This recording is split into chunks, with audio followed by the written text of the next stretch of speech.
बहुत समय पहले की बात है, एक घने जंगल में शेर का राज था। वह शेर बहुत ही शक्तिशाली और बुद्धिमान था। उसे जंगल का राजा कहा जाता था। उसकी दहाड़ से पूरा जंगल कांप उठता था। लेकिन इसके बावजूद शेर के दिल में कुछ कमी थी। वह अकेला महसूस करता था और चाहता था कि उसके पास भी कोई सच्चा दोस्त हो। एक दिन शेर जंगल के किनारे टहलने निकला। वहां उसने देखा कि एक गांव के मेले का आयोजन हो रहा है। मेले की चहल पहल और खुशियों से भरे माहौल को देखकर शेर का मन भी वहां जाने का हुआ। लेकिन उसने सोचा कि अगर वह वहां जाएगा तो लोग डर जाएंगे।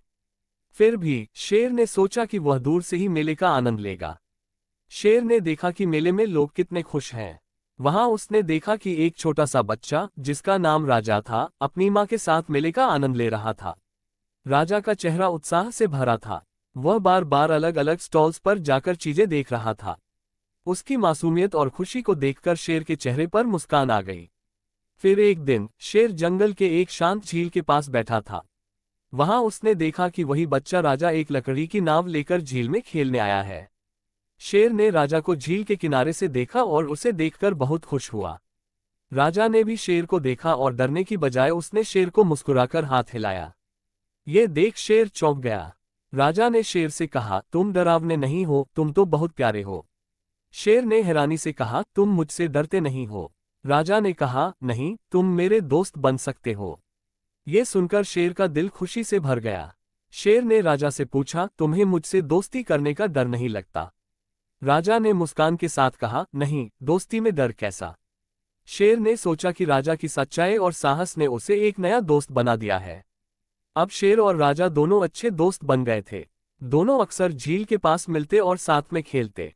शेर ने राजा को जंगल की कई अद्भुत कहानियां सुनाई और राजा ने शेर को गांव के बारे में बताया। समय बीतता गया और शेर और राजा की दोस्ती गहरी होती गई। एक दिन राजा ने शेर से कहा, हम हमेशा दोस्त रहेंगे, चाहे कुछ भी हो जाए। शेर ने भी राजा से वादा किया कि वह हमेशा उसका साथ देगा।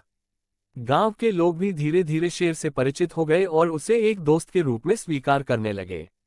शेर ने भी गांव वालों की मदद करनी शुरू कर दी। वह जंगल के खतरों से गांव की रक्षा करता और गांव वालों के साथ खुशियों के पलों को साझा करता। अंत में शेर ने महसूस किया कि उसकी ताकत और बुद्धिमत्ता के साथ साथ दोस्ती और प्यार भी जीवन में बहुत महत्वपूर्ण है।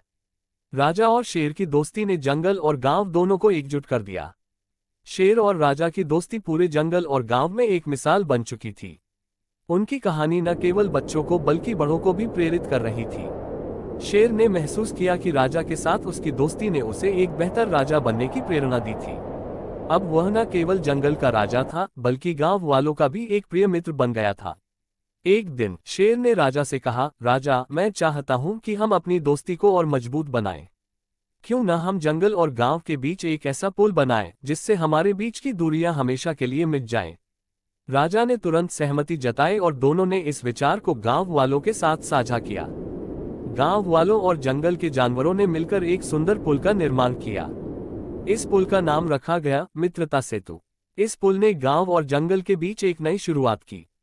अब गांव के लोग और जंगल के जानवर आसानी से एक दूसरे से मिल सकते थे और अपनी खुशियां साझा कर सकते थे। समय बीतता गया और मित्रता सेतु ने गांव और जंगल के बीच संबंधों को और भी मजबूत बना दिया। शेर और राजा ने महसूस किया कि उनकी दोस्ती ने सभी को एक नई दिशा दी है। शेर ने राजा से कहा, तुम्हारे साथ मेरी दोस्ती ने मुझे ये सिखाया है कि सच्ची खुशी ताकत और अधिकार में नहीं, बल्कि प्यार और संबंधों में है। राजा ने मुस्कुराते हुए कहा, तुम मेरी जिंदगी का सबसे बड़ा उपहार हो। एक दिन शेर ने निर्णय लिया कि वह जंगल और गांव के सभी लोगों को एक साथ लाकर एक बड़ा उत्सव मनाएगा। उसने इस उत्सव का नाम रखा मित्रता महोत्सव। इस महोत्सव में सभी ने मिलकर गाने गाए, नाचे और अपनी खुशियां साझा की। मित्रता महोत्सव ने गांव और जंगल के बीच के रिश्तों को और भी प्रगाढ़ कर दिया। इस अवसर पर शेर ने सभी से कहा, आज मैं आप सबके सामने ये वादा करता हूं कि मैं हमेशा आपको खुशी और सुरक्षा देने की कोशिश करूंगा। राजा ने भी सभी को धन्यवाद दिया और कहा, आप सबने हमारी दोस्ती को इतना प्यार दिया, इसके लिए मैं हमेशा आभारी रहूंगा। इस प्रकार शेर और राजा की दोस्ती ने गांव और जंगल के सभी